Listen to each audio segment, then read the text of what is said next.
DGP Bihar के इस वक्त गुप्तेश्वर पांडे जी हमारे साथ एक्सक्लूसिव आज तक पर जुड़ रहे हैं। पांडे जी, सब कह रहे हैं पांडे जी ने कमाल कर दिया, आपने जो मोर्चा संभाला बात अंजाम तक पहुंची।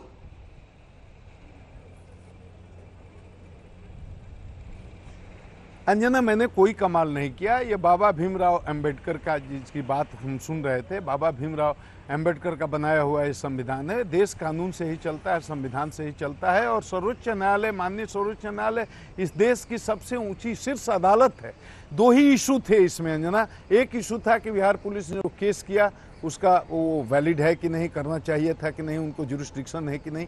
मैं शुरू से इस बात को कह रहा हूं कि चूंकि उनके अकेले फादर हैं, वो नेचुरल हेयर हैं, उत्तराधिकारी हैं उस परिवार के, और परिवार में अकेले बच्चे हैं, और इसमें मनी ट्रेल है, इसलिए पार्शियल कॉज ऑफ एक्शन, वो पटना में रहते हैं इसलिए पटना में बनता है, इसलिए हमने केस किया।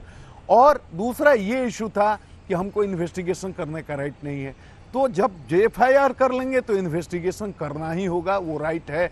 तीसरा था, बिहार सरकार ने जो इस केस को रिकमेंड कर दिया कि सीबीआई को दिया जाए, तो केस ही करने का अधिकार नहीं था बिहार पुलिस को, तो बिहार सरकार को इसको सीबीआई को सौंपने की अनुशंसा करने का राइट नहीं था। ये बहस के मुद्दे थे।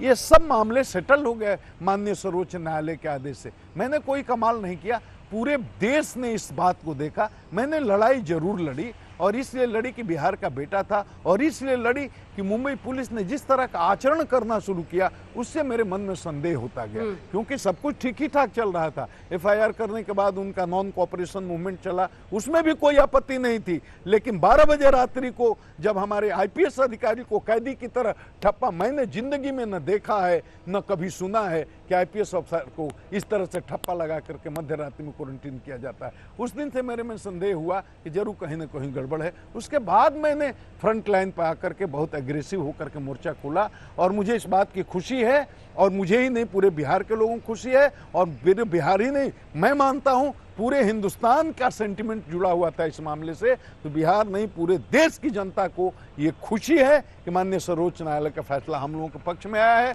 और एक बात और बता देती हूँ अंजना, कि माननीय सर्वोच्च न्यायालय के इस फैसले से 130 करोड़ जो देशवासी हैं उनकी आस्था तो भारतीय न्याय प्रणाली में थी, लेकिन वो आस्था और ज्यादा गहरी हुई। महाराष्ट्र सरकार तो लेकिन कह रही है कि पूरी स्क्रिप्ट पहले से लिखी हुई थी, इसीलिए ऐसे ऐसे सब कुछ हुआ।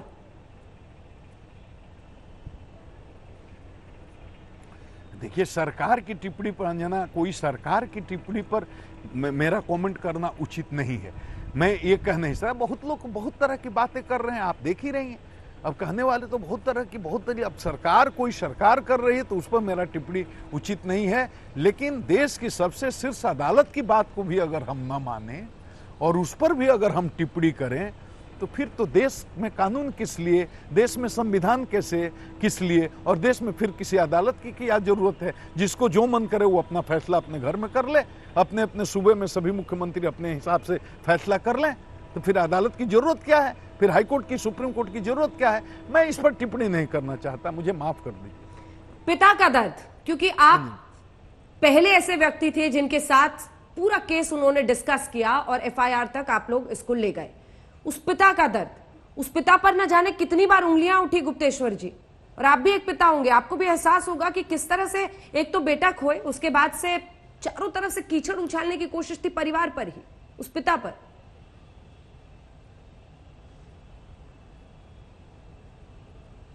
हाँ, सबसे पहले ये घटना की सूचना मिली तो उसी दिन मैं गया था। सबसे पहला आदमी मैं हूं, सबसे पहले मैं उनके घर गया था और उस आदमी का चेहरा देखा था, और उनके परिवार के जो लोग जुटे थे मैंने देखा था।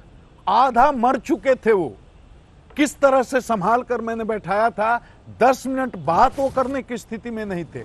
10-15 मिनट में उन्होंने 1-2 सेंटेंस मुझसे बात किया होगा।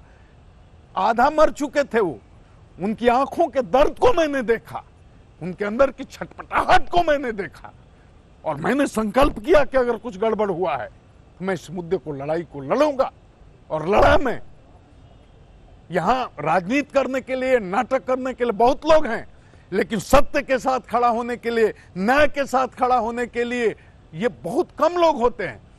मुंबई पुलिस ने जिस तरह से आचरण किया तो मेरे मन में संदेह हो गया कि जरूर कहीं कुछ गड़बड़ है, और इसीलिए मोर्चे पर आकर के मैंने तो इमोशन में आकर के, मैं भावुक आदमी हूं अंजना, मैंने ये भी कहा था कि जरूरत पड़ेगी तो मैं इस लड़ाई के लिए नौकरी भी छोड़ दूंगा, लेकिन इस लड़ाई से पीछे नहीं हटूंगा। मुझे कम गालियां मिली, मुझ पर कम टिप्पणी की गई, लेकिन मैं कहता हूं मुझे उसका कोई अफसोस नहीं है। मैंने कोई उस पर प्रतिक्रिया नहीं दी और मेरे मन में कोई उसकी तकलीफ नहीं है। मेरे मन में खुशी है कि पूरे देश में एक नई उम्मीद जगी है कि सीबीआई अब शायद न्याय दे दे, सत्य शायद प्रकाशित हो जाए। लोगों को बहुत सुकून मिला है। बिहार में गली गली चौराहे पर आंदोलन हो रहे थे, बहुत तरह की बातें हो रही थी, लोगों में इतना आक्रोश था। लोगों को आज बहुत सुकून मिला है कि अब सीबीआई इस मामले को देख रही है तो शायद इंसाफ मिल जाए। अब आप कोई भी किसी पर, अब सुशांत के पिता पर कीचड़ उछाला, उसकी बहनों पर कीचड़ उछाला जा रहा है, उसके परिवार के लोगों पर कीचड़ उछाला जा रहा है। रिया चक्रवर्ती जी ने स्टेटमेंट अपने एडवोकेट से माध्यम से जारी किया है, उसमें इतनी अशोभनीय कुछ अमर्यादित बातें लिखी हुई हैं, मैंने झटके पर देखा, उसकी चर्चा करना भी बेकार है। इतनी फूहड़ बातें लिखी हुई हैं, इससे क्या मैसेज देना चाहते हैं? अब तो लीगल बैटल है, इसको लीगल तरीके से लड़ना चाहिए, इसमें राजनीति होनी नहीं चाहिए। अंजना, इसमें राजनीतिक टिप्पणी भी नहीं होनी चाहिए। लीगल बैटल है, लीगल तरीके से लड़िए। रिया जी को कानूनी, वो अभियुक्त हैं, प्राथमिकी की नामजद अभियुक्त हैं, नेम्ड FIR एक्यूज्ड वो हैं जो बिहार में हुआ है, और वही FIR, वही केस सीबीआई को हैंड ओवर हुआ है। उनको ये नहीं भूलना चाहिए। तो ये सोशल मीडिया में आकर के वकील के माध्यम से वो कृपया स्टेटमेंट ना जारी करें, इससे ज़्यादा अच्छा रहेगा।